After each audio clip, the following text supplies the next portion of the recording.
अवधूत चिंतन श्री गुरुदेव दत्त श्री स्वामी समर्थ महाराज की जय. श्री स्वामी समर्थ. माझ्या सर्व ताई आणि दादांना तुमचं सर्वांचं स्वामी समर्थ माझी आई या चॅनलमध्ये स्वागत आहे. आजचा दिवस तुमचा सर्वांचा स्वामी महाराजांच्या कृपेने सुखाचा आणि आनंदाचा जावो आणि ज्या काही तुमच्या इच्छा मनोकामना आहेत तर त्या पूर्ण होण्याचा जावो हीच स्वामीचरणी प्रार्थना करून आजच्या नवीन व्हिडिओला नवीन सेवेला सुरुवात करूया. तर बघा, आता लवकरच आषाढी एकादशी येत आहे आणि आषाढी एकादशी निमित्त खूप सारे भाविक भक्त पायी पायी चालत पंढरपूरला जातात पांडुरंगाच्या दर्शनासाठी. मग त्याचबरोबर बरेच जण पांडुरंगाची जी सेवा घडेल ती सेवा करतात. कोणी अन्नदान करतं, तरी कोणी जे वारकरी चालत जातात त्यांना म्हणजे अन्न पुरवठ्याची सेवा करतात. जे काही कोणाला शक्य असेल ती सेवा करत असतात. आणि त्याचबरोबर आषाढी एकादशी दिवशी उपवासही खूप जण करत असतात. आता ज्यांना उपवास करणं आवडतं ते तर आवर्जून करतातच. पांडुरंगाची वारी नाही जरी जमली ना तरी पण नक्की उपवास तर नक्की करावा आषाढी एकादशीचा. बघा, पंधरवाडी म्हणजे जी 15 दिवसाला एकादशी येते ती प्रत्येकजण करत असतात. पण ज्यांना कोणाला जमत नाही म्हणजे 15 दिवसाची एकादशी करायला तर ते ना फक्त आषाढी एकादशीसुद्धा करतात. कारण आषाढी एकादशी जर केली तर पूर्ण वर्षभराची एकादशी केल्यासारखं फळ आपल्याला मिळत असतं. आता तुम्ही उपवास नाही जरी केला तरी चालेल, पण ही चूक तुम्ही चुकणंही करू नका. जर तुमच्याकडून ही चूक होत असेल तर तुम्हाला खूप भयंकर पाप लागेल या चुकीचं. मग ती चूक कोणती आहे तर जाणून घेण्याआधी आपल्या जर चॅनलला तुम्ही नवीन असाल तर आपल्या चॅनलला सबस्क्राईब करा, लाईक करा, शेअर करा आणि इतर ताई आणि दादांसोबत शेअर करायला विसरू नका. तर बघा, आता आपण एकादशी असलं की शाबू खातो, भगर खातो, वेगवेगळे तळलेले पदार्थ तळून खातो, असं बऱ्याच वेळेस करतात.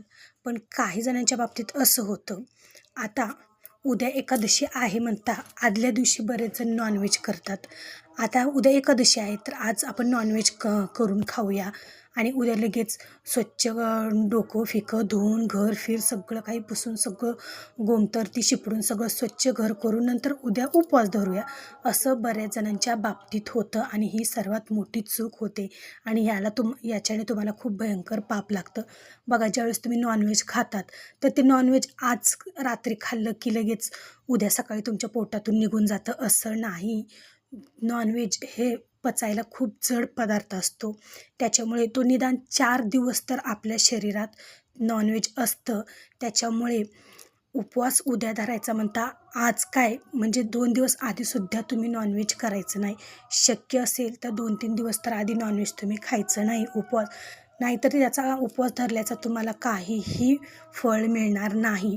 बऱ्याच जणांच्या बाबतीत असं होतं. त्याच्यामुळे उद्या एकादशी म्हणता रात्री तुम्ही नॉनव्हेज खाणार अशी ही चूक खूप भयंकर चूक असते.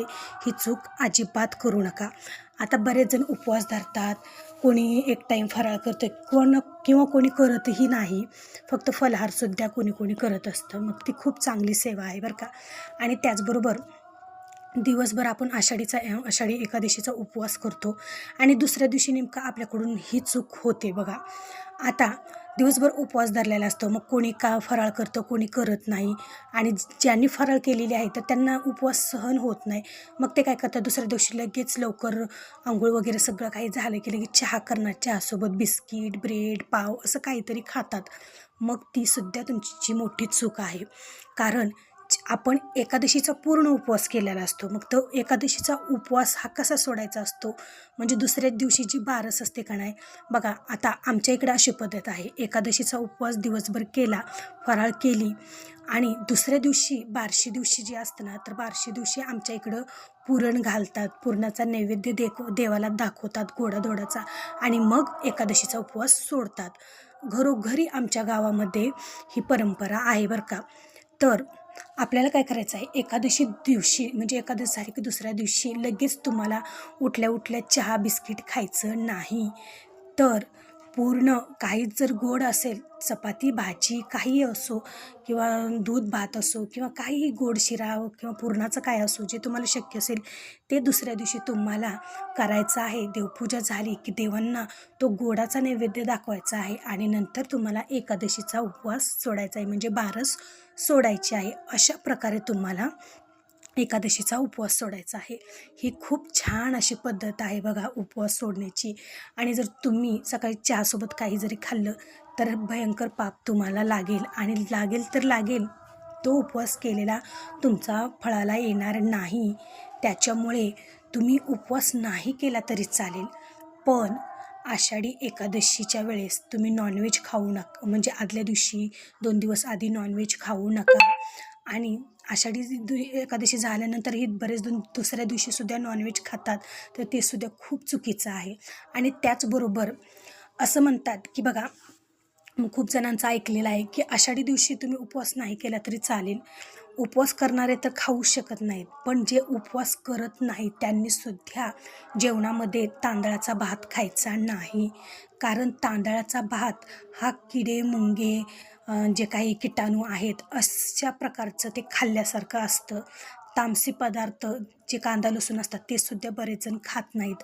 तर भातसुद्धा तुम्ही एकादशी दिवशी ज्यांना उपवास नसतो त्यांनी भातसुद्धा खाऊ नये, कारण हे एक वेगळा तामसी पदार्थ जे काही किडे मुंगे असे असतात, तो पदार्थ खाल्ल्यासारखा असतो भात एकादशी दिवशी खाणे असं म्हणतात. त्याच्यामुळे भातसुद्धा तुम्ही शक्य होईल तितकं टाळा.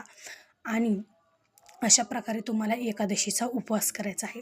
आता एकादशी पासून म्हणजे आता चातुर्मास सुरू होत आहे, तर बरेच जण चातुर्मास पाळतात. या चातुर्मासामध्ये मांसाहार 4 महिने मांसाहार बरेच जण करत नाहीत.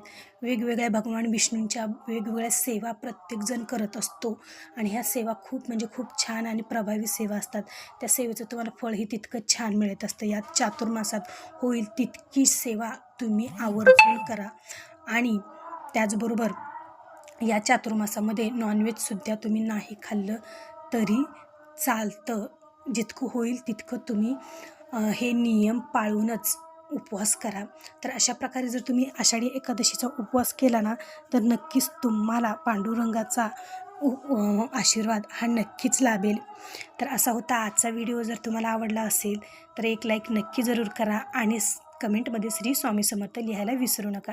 त्याचबरोबर सर्व ताई आणि दादांना आषाढी एकादशीच्या खूप खूप शुभेच्छा. सर्वांनी पांडुरंगाचं दर्शन घ्या. पांडुरंगाची सेवा जी घडेल ती सेवा आवर्जून करा. आता बरेच जण वारीला चालत जात आहेत. आपल्याला जाणं शक्य नाही झालं तरी काय नाही, पण तुमच्या घरात जर म्हणजे देवघरात पांडुरंगाची मूर्ती असेल तर तिथे सेवा करा, किंवा गावामध्ये पांडुरंगाचं मंदिर असेल तर तिथेच पायी चालत जाऊन तिथे दर्शन घ्या पांडुरंगाचं. अशा प्रकारे सुद्धा तुम्ही सेवा होईल आणि होईल तितकं दान धर्म त्या दिवशी आवर्जून करा. तर असा होता आजचा व्हिडिओ. तुम्हाला जर आवडला असेल तर एक लाईक नक्कीच जरूर करा आणि चॅनल आपल्या नवीन असेल तर चॅनलला सबस्क्राईब करा. चला तर मग सर्वांना श्री स्वामी समर्थ.